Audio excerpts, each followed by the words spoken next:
जय भीम नमो बुद्धाय साथियों। मैं तो बड़ा लेट से जगता हूँ लेकिन जग जाता हूँ। आप देख ही रहे हैं कि नागपुर में किस तरह से औरंगजेब के कब्र खोदे जा रहे हैं। देश जो है पानी से मर रही है, पानी की किल्लत है। हम दिल्ली में ही देख रहे हैं।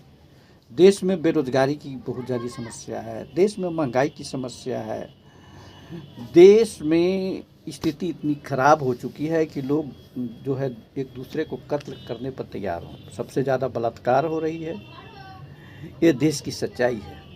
लोग की गोलियां चल रही है, पटना में धड़ाधड़ गोली चल रही है, ये देश की सच्चाई है। मणिपुर जैसे कांड हो रहे हैं, यह देश की सच्चाई है। लेकिन कुछ अंधभक्त, कुछ लोग अभी औरंगजेब के कब्र खोद रहे हैं। दुनिया अंतरिक्ष में जा रहा है, खोज रहा है। अमेरिका ने अंतरिक्ष में सुनीता विलियम्स को 19 मार्च को 9 महीने बाद एलन मस्क की सहायता से धरती पर उतारा। लेकिन भारत उन चीज़ों पर ध्यान न के, विज्ञान पर ध्यान नहीं दे करके वो जो है क्या कर रहा है, तो कब्र खोद रहा है। किसकी? तो औरंगजेब की। अरे राजपूत भाई, बनिया भाई और ख़ास कर करके एक और भाई हैं ब्राह्मण भाई, इन लोगों की काम ही सिर्फ ध्यान से भटकाना, सच्चाई से हटाना। ये लोग औरंगजेब की कब्र इसलिए खुदवा रहे हैं कि ताकि दलित, पिछड़ा, आदिवासी, अल्पसंख्यक जो जितने भी हैं, पटेल हो, कुर्मी हो जिसको कहते हैं, कोयरी हो, कुशवाहा हो, जादव हो, जाट हो, ये सब जो बौद्धिस्ट विचार के थे और वो जो रोजी रोजगार और सच्चाई पर चलने वाले लोग थे, इनको भटका करके फिर दंगों में फैलाया जाए। ये मुसलमान नहीं है, बल्कि मुसलमान हमारे देश के दलित, पिछड़ा, आदिवासी या स्वेच्छा से बन चुके हैं। बहुत कम ऐसे हैं जो बरियारी बने हैं। ये तुम कहते हो बरियारी जी नहीं, ये ब्राह्मणवाद के चलते। और आज फिर हम लोग बौद्ध धर्म की ओर भाग रहे हैं। पहले भी बौद्धिस्ट थे, आज भी बौद्धिस्ट होना चाह रहे हैं, इसलिए कि तुम्हारी काम है लोगों को गुलाम बनाना। तुम्हें रोजगार नहीं देना है, तुम्हें सही काम नहीं, तुम्हें तो रोज अपनी गुलामी करवाना है। अपनी किसी तरह से मेरी गांड धोते रहे, मेरे काम करते रहे, मेरी घर की सफाई करते रहे, इस तरह से तुम जो है लोगों को गुलाम बनाने वाले जो है तरीके अपना रहे हो। तो आप बता देते हैं कि भीमाकोरा गांव उसी समय हुआ था जब तूने संभाजी महाराज को मरवाया था औरंगजेब के द्वारा। मराने वाले कोई दूसरा नहीं है, एक ब्राह्मण है और राजपूत हैं। इन दोनों ने मिल करके, बनिया ब्राह्मण राजपूत ने मिल करके मरवाया था औरंगजेब को और अंग्रेज को। दोनों के इनके बड़े बड़े पूंजीपति, एक बोहरा नाम का पूंजीपति है जो गुजरात में उस समय सबसे बड़ी पूंजीपति था, अपनी संपत्ति देता था उनको भारत के को गुलाम बनाने के लिए। और आज कह रहे हैं कि हम तो देश को आज़ाद करा रहे हैं। वाह रे वाह! देश की सारी संपत्ति, सारी सरकारी संपत्ति को जो निजीकरण करके अपने हाथों में लेकर के मौज उड़ा रहे हैं। इनके बेटे की शादी में अरबों खरबों के खर्च होते हैं, यहाँ तो गरीब जनता भूखे मर रहा है। अरे यही कहते हैं कि हम तो देश को आज़ाद करा रहे हैं। दलित पिछड़ा को गुलाम बना रहे हो, कहो ना दलित, पिछड़ा, आदिवासी, अल्पसंख्यक को गुलाम करो। अब तो मुसलमानों को तो तुम गुलाम बनाने में लग गए हो। ये तो साफ दिखाई दे रहा है। मुसलमान भाई भी देख रहे हैं कि हमको किस तरह से गुलाम बनाया जा रहा है। दलित भाई भी समझ रहे हैं किस तरह, कुछ दलित के, कुछ पिछड़े के, कुछ आदिवासी के, कुछ अल्पसंख्यक के, एक एक दो दो प्रति को उठा के तुम चमचा बना दिए हो और वही तुम्हारे साथ दे रहे हैं, जिससे हमारे दलित, पिछड़ा, आदिवासी, अल्पसंख्यक भाई नहीं समझ रहे हैं, उनके पीछे जा रहे हैं। हम किनके नाम रो, एक कोई नजीम शेख है, वो भी गुलाम बन गया मुसलमान समाज से। नीतीश भैया, चिराग पासवान भैया, जीतनराम मांझी भैया, ये सब जो है गुलाम बन चुके हैं। इस तरह से हम, एक जादव जी हैं, कोई जाट जी हैं, कोई गुज्जर जी हैं, सबको तुमने एक एक व्यक्ति, दो दो व्यक्ति को, कोई आदिवासी जी हैं, जैसे खुद द्रौपदी मुर्मू हमारे राष्ट्रपति महिमा हैं, उनको बना करके तुम आदिवासी भाई के वोट ले रहे हो। आदिवासियों के लिए क्या दे रहे हो? आदिवासियों को कौन सी, सभी आदिवासियों के साथ तुम कौन सी मतलब समस्या सही कर दिया? उनके यहाँ कौन सी रोजगार की व्यवस्था कर दिया? तो तुम वहाँ से दोहन कर रहे हो और दोहन करके अपनी रोजगार बढ़ा नहीं रहे हो, ये एक तरह से भारत की संपत्ति को तुम विदेशों में भेज करके भारत को बर्बाद कर रहे हो। कच्चे माल को भेजना यानी भारत को बर्बाद करना। भारत में किस तरह से काम चले, किस तरह से उसको रोजगार पैदा हो, इसके लिए तुम नहीं सोच रहे हो। भारत से हम अपनी संपत्ति बना करके विदेशों में करोड़ों के बिल्डिंग बना ले, ये तुम्हारी थॉट है, यही सोच है।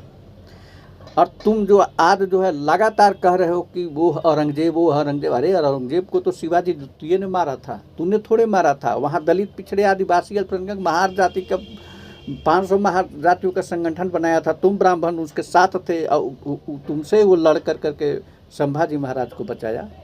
उसमें से कोई एक आध ब्राह्मण होंगे जो इधर से होंगे, मैं ये नहीं कह रहा हूँ कि नहीं होंगे, लेकिन अधिकांश ब्राह्मण जो है, अधिकांश राजपूत जो है, वो उस समय अंग्रेजों को, औरंगजेब के साथ थे।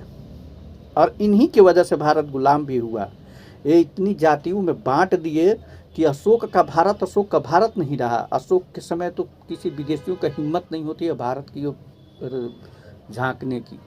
सिकंदर जब भारत में आया तो जरूर पौरुष को, अगल बगल के जो राजा जो उनको साथ नहीं दिए तो जीत लिया, या जिस तरह से किया बंधक बनाया।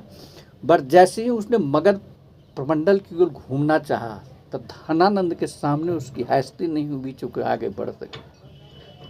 बेशक धनानंद नंद वंश और मौर्य वंश में झगड़े हुए, ये मैं नहीं कह रहा हूँ। कुछ धनानंद था, मतलब तानाशाही राजा था, इसके चलते जो है दोनों में झगड़े हुए।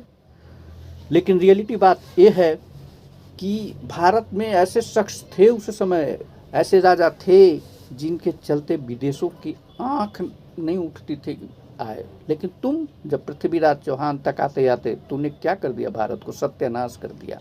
पृथ्वीराज चौहान तक आते आते भारत को इतनी जातिवादी में जकड़ दिया कि यहाँ के 90% जनता फिर हथियार उठाने के लिए ही छोड़ दिया। जानता भी नहीं था, भूल गया हथियार कैसा होता है, शिक्षा के बारे में भी भूल गया। और जिसका कारण है कि जब तुम लड़ने वाले थे, वे चंद थे या लाख थे, तुम्हारे ही बंदे, वही ब्राह्मणवादी व्यवस्था तुम्हें पृथ्वीराज चौहान को मरवा के भारत को गुलाम कर दिया। उसके बाद लगातार गुलामी में, नाम अकबर के साथ हो या अंग्रेज़ों के साथ दे, तूने ही दिया, हम लोगों ने नहीं दिया। दलित, पिछड़ी, आदिवासी, अल्पसंख्यक के लोग नहीं दिए। कोई पटेल समाज के नहीं दिया, कोई मौर्य समाज के नहीं दिया, कोई कुशवाहा समाज के नहीं दिया, कोई जाट समाज के नहीं दिया, कोई गुज्जर समाज का नहीं दिया। गुज्जर लोग कन अनबन थे। तक्षशिला को तोड़वाने में तुम ही लोग का हाथ है। तक्षशिला जैसे विश्वविद्यालय जो दुनिया में ख्याति प्राप्त विश्वविद्यालय है, उसको तुमने बर्बाद करवा दिया। तो मैं जानता हूँ कि फिर तुम वही कर रहे हो। जब अंग्रेज़ों के समय हम लोग आज़ादी के लिए दलित, पिछड़े, आदिवासी, अल्पसंख्यक लड़ रहे थे तो तुम हिंदू संगठन बना कर करके और अंग्रेज़ों से घुल मिल रहे थे और अंग्रेज़ों से हटना नहीं चाहते थे। लेकिन जैसी आज़ाद हुई, अपनी संगठन को तेज किया कि हम तो राष्ट्रवादी हो गए। भाई तू तो उसमें दलाली कर रहे थे, दलाली तुम्हारी प्रमाण है। पटेल साहब ने समझा नहीं और तुम्हें संरक्षण दे दिया। आज पटेल के वंशकों को तुम बुर्बक बना के राज कर रहे हो और जितने भी दलित, पिछड़ा, अल्पसंख्यक, आदिवासी है, उनके सारे हक और अधिकार उत्तर प्रदेश में कर क्या रहे हो, खा रहे हो। उत्तर प्रदेश में क्या कर रहे हो? मैं तो यहाँ तक सुन रहा हूँ कि ओबीसी का सीट पर कोई ब्राह्मण का बेटा हो रहा है, तो कोई राजपूत का, तो कोई बनिया का बेटा हो रहा है। एससी के सीट पर कोई ब्राह्मण का बेटा हो रहा है, कोई बनिया का बेटा हो रहा है। तो तीन ही जात का इस देश में संगठन बना लिए हो, तो इससे कैसे होगा? देश को तो तुम सत्यानाश करने पर पड़े हुए हो। खैर कोई बात नहीं है। अब मैं इस बात को कह रहा हूँ और हमारे दलित भाई, आदिवासी भाई, पिछड़ा भाई, अल्पसंख्यक 90% है हमारे यूट्यूब जहाँ तक सुन रहे हैं, आगे से आगे बढ़ाएं। और मैं राजपूत भाई और ब्राह्मण भाई और बनिया भाई से भी कहता हूँ कि तुम देश को सत्यानाश मत करो, देश को जातिवादी में मत बनाओ, अंग्रेज़ों और इसमें मत लड़ो। यहाँ वास्तविक जो समस्या है, रोजगार की समस्या, महंगाई की समस्या, इस सारे चीज़ों को रोक कर करके देश को खुशहाल बनने की कोशिश कराओ। अशोक की भारत के देखो, अशोक ने 81,000 बौद्ध मठ और स्तूप बनाया था, जहाँ धर्मशाला थी, पानी पीने के लिए, रहने के लिए, खाने के लिए सारे व्यवस्था थे। वही मठ आज तुम लूट करके और इतने बड़े बने हुए हो, और उसी मठ की खोज हमारा बुद्ध समाज कर रहा है। बाबा साहब की देन है कि फिर से बुद्ध व्यवस्था भारत में आई है, और शायद उनके ही अगुवाई लोग, हम दलित, पिछड़ा, आदिवासी, अल्पसंख्यक के लोग फिर एक बार बौद्ध राष्ट्र बना के रहेंगे। हमारा सारा प्रतीक चिन्ह भी बौद्ध राष्ट्र का है और फिर बनेगा, और तुम साथ दो, नहीं दोगे तो तुम खुद गुलाम होगे। जय भीम, नमो बुद्धाय।